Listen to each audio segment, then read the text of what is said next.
Hello, good morning. Happy Wednesday morning. In an effort to keep things fresh, we're doing some reviews today. And look, I'm stood in front of my new window.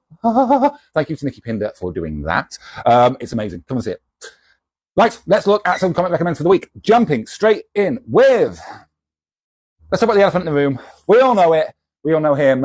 It's Le Batman #1. Loved it. That's all I need to say, really. This new series is going to be easier for people to jump onto with one-shots or maybe just very short story arcs. It really, really works well. And it really took me back in a really positive way to kind of the 80s, the 90s. It's very much set now, but it's got that spirit of being just a bit less dark. I love me some dark Batman. I'm a dark Batman guy. I loved it. I loved it.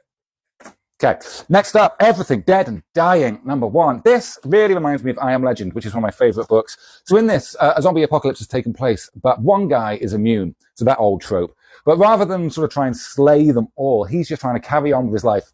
And the zombies are sort of trapped into a Groundhog Day situation of living their last day again.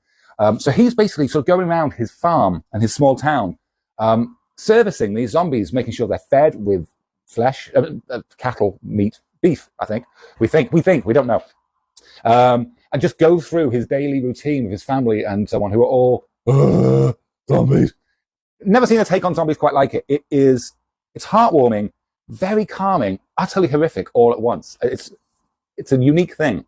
All right, White House robot romance. This is an absolute belter. It is kind of a political rom-com where these robots work at the White House. And one of them, who's a security droid, basically is the president's #1 bodyguard.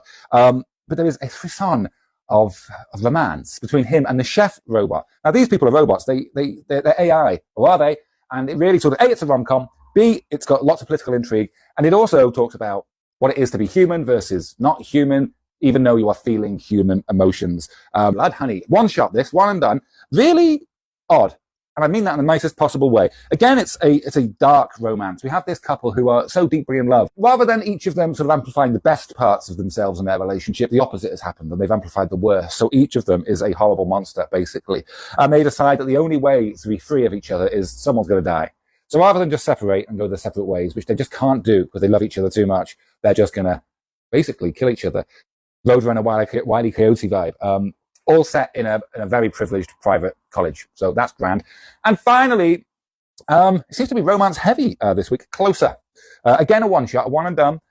This one is, I need to read it again. I'm not entirely sure I understood it, which is a good thing. There's layers going on here where our protagonist is basically pulled aside by some kind of government agency, and they're doing experiments on him, and they realize